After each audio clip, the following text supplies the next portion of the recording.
Eu gostaria, em primeiro lugar,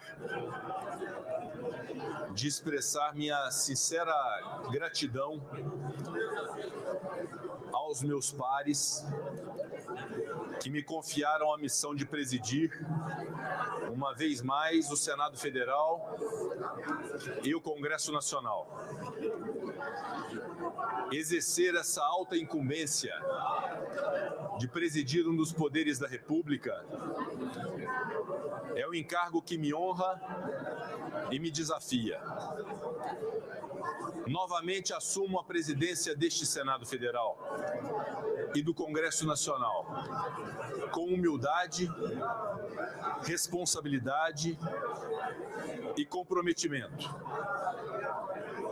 E buscarei sempre desempenhar esse papel em obediência à Constituição Federal, às leis do nosso ordenamento jurídico e ao regimento interno desta Casa. Quero expressar igualmente minha gratidão, meu respeito ao PSD, partido que me acolheu e que me indicou para presidir uma das mais tradicionais e longevas instituições da nossa República, o Senado Federal. O PSD é um partido comprometido com o Brasil e que tem em seu quadro grandes nomes da política nacional. Tenho muito orgulho de integrar esse projeto e de compartilhar a bancada com os meus correligionários, os quais cumprimento em nome do nosso líder, com L maiúsculo, senador Otto Alencar, a quem agradeço as honrosas palavras proferidas sempre a meu respeito. Gostaria de dirigir algumas palavras ao povo do meu estado, Minas Gerais, que me confiou a missão de representá-lo nesta Casa Legislativa. Minas Gerais é por vezes tida como um pequeno Brasil, por representar suas diversidades geográficas, socioeconômicas e demográficas. Dizia Guimarães Rosa, Minas Gerais são muitas. Ao meu povo mineiro, prometo continuar trabalhando por nossos 853 municípios que me permitiram entender a imensidão que é o nosso país. Sem prejuízo, prometo igualmente destinar a mesma energia para atender às necessidades de todos os demais estados, municípios, Distrito Federal. Minas é Brasil e o Brasil é um só. As disputas democráticas robustecem as instituições, fortalecem a democracia, favorecem o diálogo. Diante disso, eu cumprimento o senador Rogério Marinho, a quem rendo minhas homenagens pela disputa travada. A essência da democracia deve ser esta: solucionar disputas e fazer a divergência pacificamente. Igualmente, rendo os meus cumprimentos ao meu colega de já há 4 anos, senador Eduardo Girão, que igualmente se habilitou na candidatura à presidência do Senado. Minhas homenagens e os meus respeitos ao senador Eduardo Girão. Como venho dizendo há um tempo, em especial desde que assumi a presidência do Senado em 1º de fevereiro de 2021, o Brasil precisa mesmo de pacificação. Os poderes da República precisam trabalhar em harmonia, buscando o consenso pelo diálogo. Os entes federativos devem atuar de modo sincronizado para que políticas públicas possam efetivamente chegar e efetivamente chegar à população. O Senado Federal também precisa de pacificação para bem desempenhar suas funções de legislar e de fiscalizar. Os interesses do país estão além e acima de questões partidárias. E nós, senadores e senadoras, precisamos nos unir pelo Brasil. A realidade do momento nos impõe um alerta. Pacificação não significa omissão ou leniência. Pacificação não é inflamar a população com narrativas inverídicas. Tampouco com soluções aparentes que, na verdade, geram instabilidade institucional. Pacificação não significa se calar diante de atos antidemocráticos. Pacificação é buscar cooperação. Pacificação é lutar pela verdade. Pacificação é abandonar o discurso de nós contra eles e entender que o Brasil é imenso e só há patriotismo se assim o fizerem, só há humanidade se assim o fizerem. O papel de incentivar essa postura deve ser assumido primordialmente pelas lideranças políticas brasileiras, por todas as lideranças políticas brasileiras. O discurso de ódio, o discurso da mentira, o discurso golpista que aflige e afasta a democracia deve ser desestimulado, desmentido, combatido por todos nós, sem exceções. Lideranças políticas que possuem compromisso com o Brasil sabem disso. Lideranças políticas que possuem compromisso com o futuro do Brasil não podem se omitir nesse momento. O enfrentamento da desinformação deve ser claro, assertivo, direto.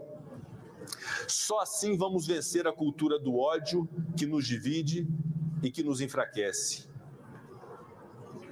O recado que o Senado Federal dá ao Brasil agora é que manteremos a defesa intransigente da democracia. O resultado que se tem dos atos antidemocráticos e dos crimes que aqui ocorreram no dia 8 de janeiro do presente ano é o surgimento de uma responsabilidade que se impõe a cada senador e a cada senadora da República, qual seja, que tenhamos a atenção, a dedicação e as ações redobradas de preservação da nossa democracia. Da parte do presidente e da presidência do Senado Federal, a resposta contra a tentativa de tomar de assalto a democracia foi incisiva e rápida. Trabalhando em conjunto com a competente Polícia Legislativa do Senado Federal, a quem rendo minhas sinceras homenagens, e a Advocacia da Casa, passamos a identificar os criminosos e apresentamos representação contra eles junto ao Ministério Público Federal para buscarmos, além da resposta penal, o ressarcimento pelo patrimônio público violado. Reitero que os acontecimentos do dia 8 de janeiro estão sendo superados, mas jamais serão esquecidos. Continuaremos no biênio que se inicia, tendo como paradigma a relação de harmonia e de independência entre os poderes da República. O Congresso Nacional seguirá produzindo normas em defesa de minorias, em defesa das mulheres, contra o racismo. O Poder Legislativo brasileiro prosseguirá buscando soluções para algo que nos aflige sobremaneira a desigualdade social, a fome, a miséria. Igualmente, o nosso compromisso com o desenvolvimento sustentável, com o respeito ao meio ambiente, que há tempos deixou de ser um compromisso retórico para ser uma necessidade premente da nação brasileira, a responsabilidade ambiental. Seremos colaborativos com o Poder Executivo, com o senhor Presidente da República, seus ministros de Estado, suas instituições de governo, para viabilizar medidas que permitam a volta do crescimento e o desenvolvimento da infraestrutura nacional. Queremos estabelecer pontes e ajudar a construir soluções. Não esperem de nós, sociedade brasileira, menos do que isso. Como bem destaca senador Otto Alencar, tivemos em 2021 e 2022, anos em que tive a honra de estar à frente da presidência do Senado Federal, o biênio mais produtivo da Câmara Alta do Legislativo Federal, desde a promulgação da Constituição Federal de 1988. Mas podemos fazer muito mais. Em 1º de fevereiro de 2021, ao tomar posse como presidente do Senado Federal pela primeira vez, fiz alguns compromissos que considero haver cumprido, como a criação da liderança da oposição, a liderança da bancada feminina, a primeira competentemente liderada pelo senador Randolfo Rodrigues e a segunda pela senadora Simone Tebet e senadora Elisiane Gama. Garantimos assim a pluralidade, a voz a todos e todas no Senado Federal. Reitero nesse momento o compromisso de submeter ao crivo do Parlamento as reformas e as proposições necessárias e imprescindíveis para o desenvolvimento do país e de me reunir periodicamente com os líderes para com eles construirmos a pauta, ouvindo todos os senadores e senadoras. Teremos empenho em retomar os trabalhos presenciais do Senado Federal, sempre com responsabilidade e segurança, sem prejuízo de manter a utilização do sistema remoto de deliberação, que representou um avanço no sentido de celeridade e economia. E, diga-se de passagem, algo do que temos que orgulhar. O Senado Federal, na gestão anterior do presidente Davi Alcolumbre, foi o primeiro parlamento do mundo a permitir as reuniões pelo sistema remoto, viabilizando o enfrentamento rápido à pandemia da Covid-19. Para tanto, continuarei guiando-me sempre pelos valores que jurei defender: o Estado democrático de direito, as liberdades, a democracia, o desenvolvimento econômico e social, a Constituição da República Federativa do Brasil. Tenho um paradigma muito claro do papel que exerce o chefe do Poder Legislativo de uma nação. E prometo que permanecerei sendo coerente com esta convicção. Defenderei a independência do Senado Federal e do Congresso Nacional de modo firme e perseverante. Honrarei o compromisso de garantir as prerrogativas às senadoras e dos senadores, legítimos representantes eleitos de seus estados e do Distrito Federal, para o livre e eficiente exercício de seus mandatos, bem como de deputados federais e deputadas federais no exercício de suas competências no âmbito do Congresso Nacional. Atuarei para a união das instituições em torno do bem geral e para a pacificação da sociedade brasileira, sob o manto do diálogo e da busca de consenso. E quero concluir dizendo que a democracia está de pé pelo trabalho de quem se dispõe ao diálogo e não ao confronto. E continuaremos de pé, defendendo e honrando esta nação. Muito obrigado. A presidência convoca as senadoras e os senadores para a terceira reunião preparatória a realizar-se amanhã, dia 2 de fevereiro, às 10 horas, neste plenário, destinada à eleição e posse dos demais cargos que irão compor a mesa do Senado Federal, que exercerá o mandato do biênio 2023-2024. Está encerrada a reunião. Muito obrigado.